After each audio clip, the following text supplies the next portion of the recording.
Hello everyone, कैसे हैं आप लोग। आज मैं इस मुद्दे पर चर्चा करने आया हूं कि क्या अध्यादेश लाने से महिलाओं को रिजर्वेशन मिल जाएगा।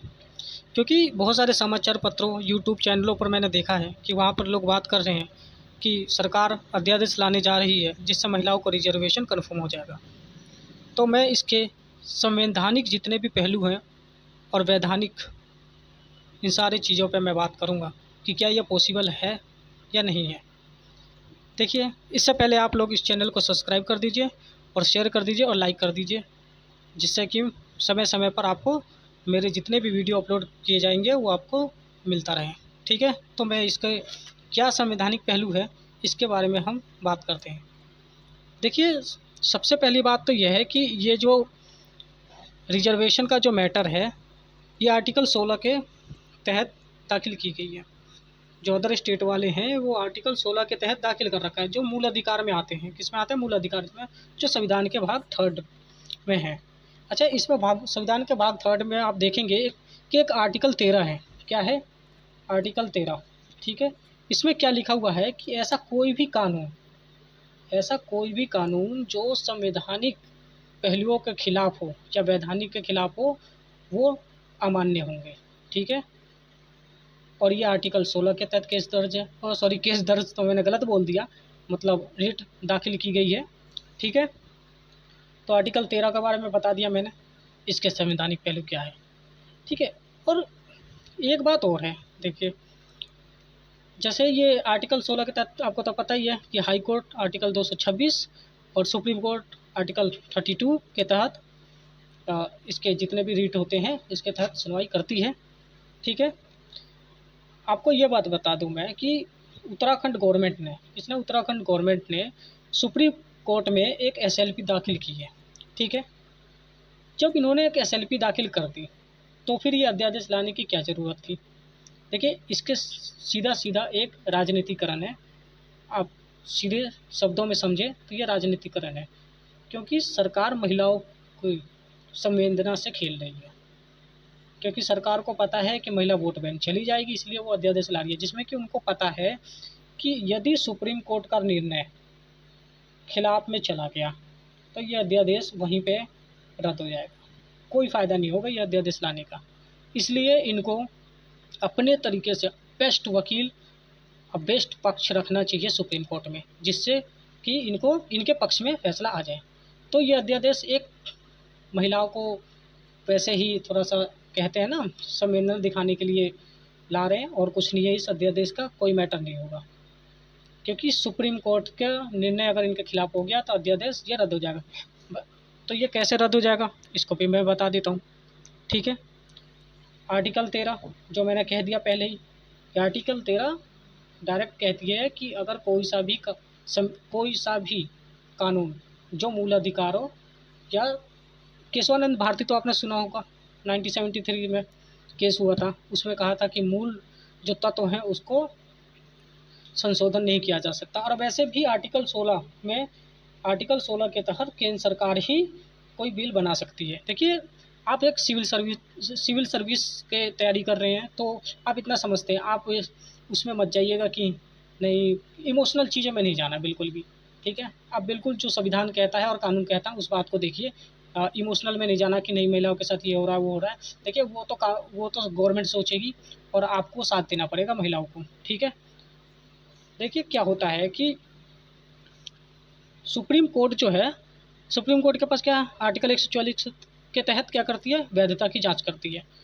लेकिन अगर सरकार ने, मैं यहाँ आपको बता दूँ, यदि सरकार ने अपने जितने भी पक्ष मजबूती से रखा इसमें सुप्रीम कोर्ट में, तो इसकी संभावना बहुत अधिक बनती है।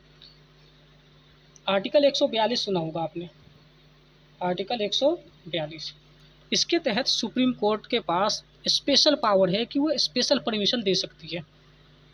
ठीक है, मतलब आर्टिकल 142 के तहत महिलाओं को रिजर्वेशन को सुप्रीम कोर्ट दे सकती है। ठीक है, और अगर नहीं खिलाफ गया तो यह अध्यादेश का कोई मतलब नहीं बनता, क्योंकि आपको पता है कि सुप्रीम कोर्ट ही सर्वे सर्वा है। और ये क्या है, ये जो अध्यादेश होगा क्या होगा, ये आर्टिकल 16 को सीधा सीधा उल्लंघन करेगा। जिसमें ये लिखा हुआ है कि कोई भी आरक्षण निवास के आधार पर नहीं दिया जा सकता। ठीक है, आर्टिकल 16 में है ये। लोग कहेंगे कि सर ये तो गलत बोल रहे हैं, लोग गालियाँ देंगे, तो देने दो, उससे कोई फ़र्क नहीं पड़ता, जो सच है वो सच है। ठीक है, तो इसलिए ये क्या होता है, ये हाई कोर्ट भी अध्यादेश को रद्द कर सकता है आर्टिकल 226 के तहत। ठीक है, और सुप्रीम कोर्ट भी रद्द कर सकता है आर्टिकल किसके तहत, 32 के तहत। ठीक है, तो इसका सिर्फ एक ही उपाय बनता है कि सुप्रीम कोर्ट के जो सुप्रीम कोर्ट में रिट दाखिल की गई है उस पर बिल्कुल गवर्नमेंट अच्छे से विचार करे, और अच्छा वकील, मतलब हमारे जो भी महाधिवक्ता होते हैं, अटॉर्नी जनरल होते हैं, वो अच्छे से इसको रखें इस पक्ष को, और आर्टिकल 142 के तहत स्पेशल लीव पिटीशन ले लें, SLP ले लें। स्पेशल लीव पिटीशन तो मैंने गलत बोल दिया, वैसे आर्टिकल 142 के तहत स्पेशल परमिशन ले लें, ना कि स्पेशल लीव पिटीशन। माफ़ी चाहता हूँ इसके लिए। ठीक है, और इस चैनल को आप सब्सक्राइब कर दीजिए प्लीज़, क्योंकि आप लोग वीडियो तो देखते हैं लेकिन चैनल को सब्सक्राइब नहीं करते हैं। देखिए हम आपके लिए ही ये वीडियो बना रहे हैं, आपके लिए ही मेहनत कर रहे हैं। ठीक है, और चैनल को लाइक कर दीजिएगा और शेयर कर दीजिएगा। तो आपको मैंने ये बता दिया। ठीक है, आर्टिकल 13 के तहत ही है ये सारे मामला। अगर सुप्रीम कोर्ट भी इसका निर्णय को देखेगी तो आर्टिकल 13 के तहत ही देखेगी, क्योंकि ये जो आर्टिकल 16 के तहत ये जो अदर स्टेट वालों के लिए रिजर्वेशन का जो मैटर फंसा हुआ है, ठीक है, इस पर निर्णय सुप्रीम कोर्ट देगी, और 142 के तहत वो स्पेशल परमिशन भी दे सकती है और रद्द भी कर सकती है। ये तो सुप्रीम कोर्ट के ऊपर है, और हमारे गवर्नमेंट, उत्तराखंड गवर्नमेंट के ऊपर है कि उन्होंने अपने पक्ष को कैसे मजबूती से रखा है सुप्रीम कोर्ट के सामने। लेकिन ये अध्यादेश जो है ना, इसको मैं फिर दोबारा बोल रहा हूँ, मुझे पता है कि मुझे गालियाँ भी मिल सकती हैं, लेकिन ये अध्यादेश सिर्फ महिलाओं के साथ छल करने के लिए है ये, और कुछ नहीं है। क्योंकि अध्यादेश का कोई मैटर नहीं रह जाता। आप भी कानून पढ़ रखे हो, आप भी संविधान पढ़ते हो, आपको पता है कि जैसे ही सुप्रीम कोर्ट का डिसीजन अगर खिलाफ जाएगा तो ये अध्यादेश अपने आप ही रद्द हो जाएगा। आपको पता है ना। तो पहले ही इस बात को मैं बता चुका हूँ कि आर्टिकल 13 है, और आर्टिकल 144 जो सुप्रीम कोर्ट है, आर्टिकल 144 जिस पर सुप्रीम कोर्ट, जिसके तहत ये क्या होता है, ये कानून मतलब अध्यादेश हो या कुछ भी, उसकी वैधता की जांच करता है आर्टिकल 144 के तहत, और आर्टिकल 142 के तहत स्पेशल परमिशन दे सकती है। तो आप सरकार पे दबाव बनाइए, सरकार को कहिए कि जल्दी से जल्दी अपने जितने भी वो हैं पक्ष हैं, उसको मजबूती से अच्छे से पढ़ लें और अच्छे से रखें, जिससे महिलाओं को रिजर्वेशन, हमारे उत्तराखंड की महिलाओं को रिजर्वेशन मिल सके। हमारी बहनों को, जिन्होंने बहुत पहाड़ों पे जाती हैं, इतने जो दुर्गम पहाड़ हैं वहाँ आसपास में रहती हैं, बहुत कठिनाइयों का सामना करना पड़ता है। तो इन सब चीज़ों को ध्यान में रखते हुए सरकार को संवेदनशील हो जाना चाहिए, और सुप्रीम कोर्ट में अच्छे से अपनी मजबूती से पक्ष रखना चाहिए। ठीक है, अध्यादेश छोड़िए, अध्यादेश लाइए। ठीक है, पहले सुप्रीम कोर्ट में पहले आप इसको जीत जाइए, फिर अध्यादेश ला के आप कानून बना दीजिए, जिससे कि अदर स्टेट की महिलाएं ना आ सकें। लेकिन पहले आप सुप्रीम कोर्ट के डिसीजन को करिए, नहीं तो अध्यादेश लाइएगा, फिर दोबारा क्या होगा कि वो सुप्रीम कोर्ट का निर्णय अगर विपक्ष में चला गया तो अध्यादेश अपने आप रद्द हो जाएगा। तो इस चैनल को सब्सक्राइब कर दीजिए। मुझे बस इतना ही कहना था, क्योंकि ये बहुत ही यूट्यूब और टेलीग्राम पे और समाचार पत्रों में आए हैं लोग, और मुझसे पूछे भी हैं कि सर क्या ये मतलब ये जो क्या अध्यादेश जो लाया जाएगा, क्या महिलाओं को रिजर्वेशन मिल जाएगा क्या 100%? मेरे हिसाब से तो सिर्फ अध्यादेश से नहीं होने वाला।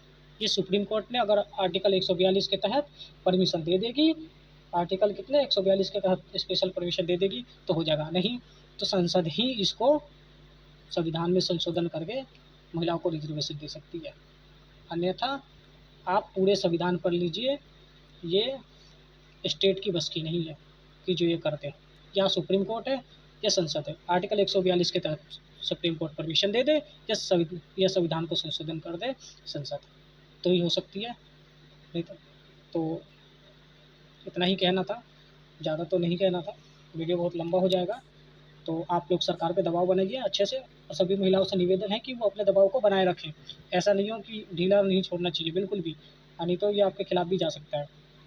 तो आप इस चैनल को सब्सक्राइब कर दीजिए और वीडियो को लाइक कर दीजिए, शेयर कर दीजिए। धन्यवाद।